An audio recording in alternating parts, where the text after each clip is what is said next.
കൈ നോക്കുന്ന സാധനമൊക്കെ നമ്മളെ ട്രെയിലറിലുള്ളത്. അച്ഛന്റെ കൈ പണ്ട് കൂത്തുറമ്പ് സ്റ്റാൻഡിൽ നിന്ന് ഒരാള് നോക്കിയിട്ട് പ്രവചിച്ചിട്ടുണ്ട്. അതായത് നിങ്ങൾ കലാരംഗത്ത് വരും, 3 കാര്യങ്ങൾ ചെയ്യും, ദേശീയ തലത്തിൽ അംഗീകരിക്കപ്പെടുന്നു. അപ്പൊ അച്ഛൻ അയാളെ പുച്ഛിച്ചിട്ട് പോകുന്നതാണ്. കഴിവുള്ള 2 മക്കളുണ്ടാവും.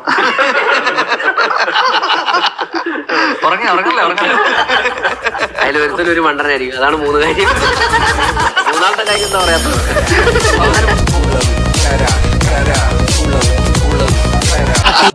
പെട്ടെന്ന് ഓവർനൈറ്റ് ഇവന്റെ 2 പടം ഓടിയില്ല, 2 പടം ഓടി. ഇവന് റേഞ്ച് ഇല്ല നടന്നുള്ള രീതിയിൽ. എല്ലാം നോക്കിക്കോ, എല്ലാം സെയിം പെർഫോമൻസ്. എല്ലാം 2 റോൾ ഇവന് കൊടുക്കണ്ടേ. ഇവര് ഒരേപോലെ എല്ലാ പടത്തിലും അഭിനയിച്ചിട്ട് എന്റെ ഒരു ഹിറ്റ് ആവുന്നില്ല. എന്റെ ഹിറ്റ് ആവുകയും ചെയ്യുന്നുണ്ടല്ലോ.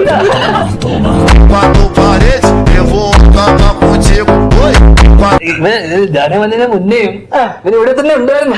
അതിനു മുന്നേ സിനിമയിൽ അഭിനയിച്ചിരുന്നു. അതൊന്നും സത്യം.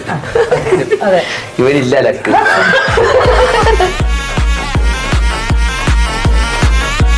അല്ല, എനിക്കിപ്പോഴും ഈ ക്രഞ്ചെന്ന് ഫീൽ ചെയ്യുന്ന ഏട്ടൻ എന്തൊക്കെ ഹൃദയത്തിന്റെ സമയത്ത് ആരൊക്കെയും പറഞ്ഞിട്ടുണ്ടായിരുന്നു അല്ലേ? നീ പറഞ്ഞിട്ടുണ്ട്.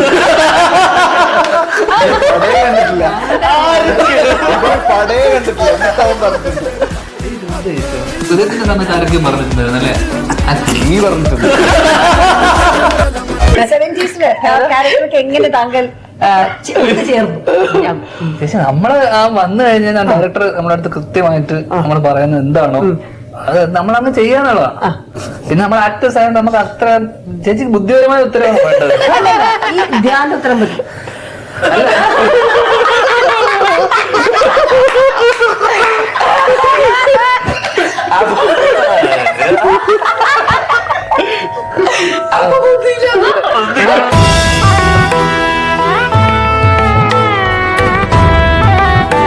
അച്ഛൻ പണ്ടേന്ന് എന്തെങ്കിലും പറഞ്ഞിട്ടുണ്ടോ ധ്യാൻ ചേട്ടൻ?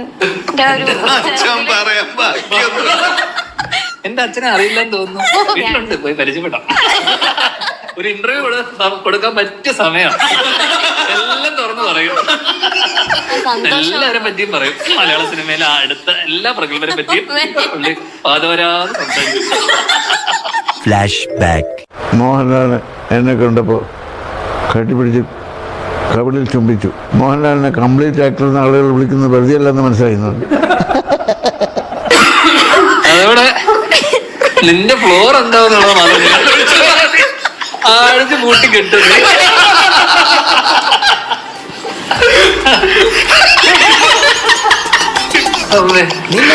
നിന്റെ ഫ്ലോർ എന്താവുന്നുള്ളത് ആഴ്ച കൂട്ടി കെട്ടുന്നു. വിനീതേട്ടാ, മധു പകരോ ജസ്റ്റ് ഒരു 2 ലൈൻസ് പാടിത്തരോ പ്ലീസ് പ്ലീസ് പ്ലീസ്. വയ്യാത്തോട്ടാ, രാവിലെ തൊട്ട്. ധ്യാൻ ചേട്ടൻ പാടുന്നോ? ഓ മൈ ഗോഡ്, നന്നായിട്ട് പാടും. പാടുവോ?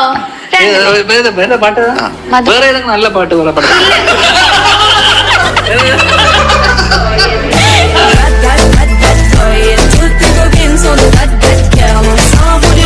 എന്നോട് ഫസ്റ്റ് ഹാഫ് മാത്രമേ പറഞ്ഞിട്ടുള്ളൂ. ഫസ്റ്റ് ഹാഫ് കഴിഞ്ഞപ്പോഴേക്കും ഞാൻ കുറച്ച് സജഷൻസ് ഒക്കെ പറഞ്ഞു. പുള്ളിക്ക് അത് ഇഷ്ടപ്പെട്ടില്ല. എക്സ്പീരിയൻസ് വെച്ച് ഞാൻ പറഞ്ഞു, നമ്മള് നല്ല ചീത്തയൊക്കെ പറഞ്ഞല്ലോ. പക്ഷെ ഞാൻ അതിന്റെ തെറ്റുകുറ്റങ്ങൾ എടുത്ത് പറഞ്ഞപ്പോഴേക്കും മനസ്സിലായി. അത് അങ്ങനത്തെ സീന് വരെ ആഡ് ചെയ്തു. രണ്ടെണ്ണേ പറഞ്ഞുള്ളൂ. കുറച്ചുകൂടെ സമയം കൊടുത്തിരുന്നത് സിനിമ തന്നെ.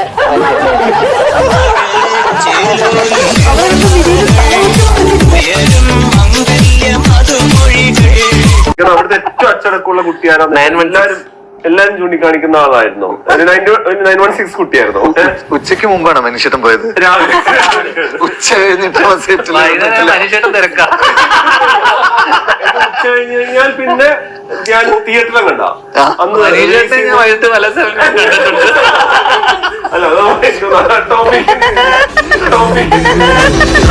I'm a Nirukali drunk, now a Nalkali drunk, I'm a Nittukali അടിച്ചു പൂസ് മലയാൾ. അവരെല്ലാരും ക്രിക്കറ്റ് കളിക്കും. ക്രിക്കറ്റ് കളിക്കുമ്പോൾ എന്താന്ന് വെച്ച് കഴിഞ്ഞാൽ ധ്യാനം ബേസി ഓപ്പോസിറ്റ് ടീമിലാണെങ്കിൽ അടിപിടിയാണ്. അതായത് ധ്യാൻ വിട്ടുകൊടുക്കില്ല. അപ്പൊ ധ്യാനെ ബേസി എടുത്തിട്ട് നീ പോടാ, നിന്റെ ഏത് പടം ഓടിയിട്ടുണ്ടെന്നൊക്കെ പറഞ്ഞിട്ട് ബേസി ഒരു സൈഡിൽ ധ്യാന